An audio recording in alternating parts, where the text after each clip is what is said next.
Hey everybody, Jack Boyles with Steam Engines USA. Hope you're having a great day. Today, I got a different kind of project going on. As you recall, we had our French drain project outside. Well, this is what the inside of the house looked like. We had water that was coming through the wall, and if you guys remember, I went outside, backfilled the whole property with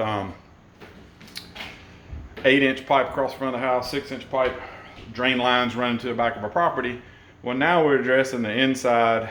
We've done the rest of the house. This is the last room.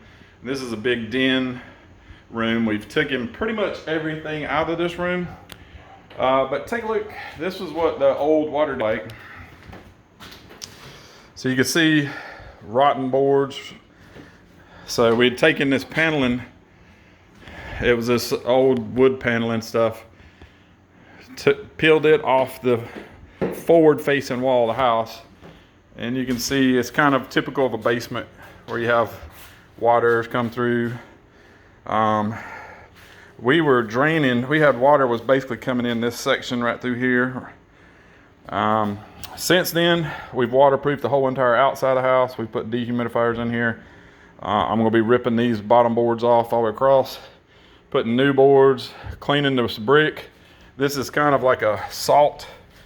When the water comes through evaporation, it leaves this white looking powder residue stuff on the walls. So we'll wash all that off. Weatherproof this wall, waterproof it, and then we're gonna go back with new either paneling or sheetrock and redo this whole wall. But in this house, there's a stage, and I know the guys that family used to live here, they will probably hate that I'm ripping this up because they probably got a lot of good memories from it. And I do too. Our girls used to dance on this big wooden stage, but we're taking it down. It is a beast. So Mr. Altman did a tremendous job when he built this. He had tongue and groove flooring on top of a subfloor, and I've had to resort to extreme measures to get this thing out. So I've cut, I've sawed, I've pried, and this is what I've done now, and it works very well. A low 3-ton floor jack, car lift. So what I basically did is I took the jack and I've slid it up under the floor. I've cut strips all the way down and then jacked the floor up. And there's basically, it cuts through, I don't know if you can see right here, just about that much is left over. So my blade is cutting down to maybe 2/8 of an inch. See that? So I didn't want to hit the floor. So my saw blade is adjusted to where, see on the back side, it's hanging down pretty low. If you can see there, I only got 2 hands here, so I can't really do a whole lot. But basically when it's coming through, the saw is cutting through the flooring and just barely shy of cutting through these 2x4s that are laid out across. So in order to put enough force on this to cause these pieces to break right there, I don't know if you can see that.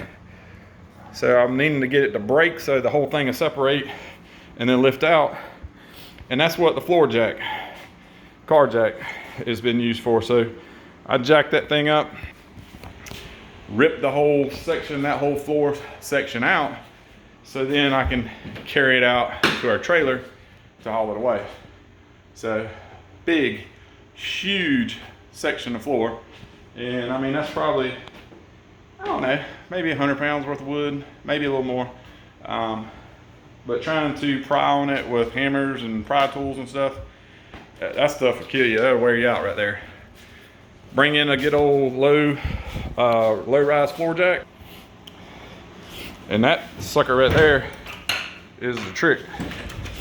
So, whoops, let's see here.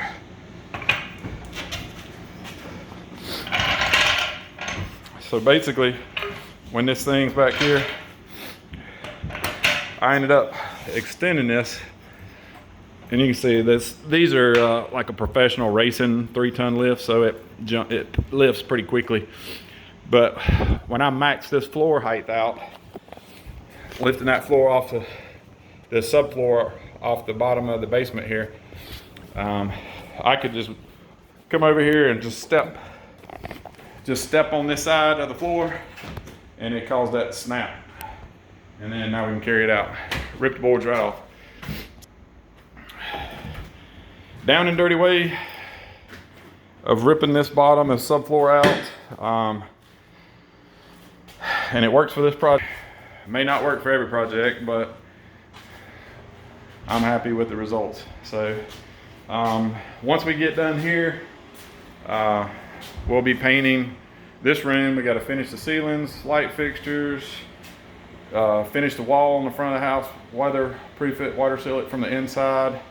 And then let's see, these old baseboard electrics, all that stuff's coming out. We have new mini split systems in place on the basement level here. It keeps this house very temperature controlled, either hot or cold. Those things, I have absolutely loved those. They're Mitsubishi units. So yeah, I figure maybe I got 30 minutes or maybe an hour at most. I'll have the rest of this floor out of here, and we'll load up what's left of this trailer. As you can see, I've been pretty busy. We got all this. So anyway, thanks for checking it out. And from High Point, North Carolina, Steam Engine USA, have a great day.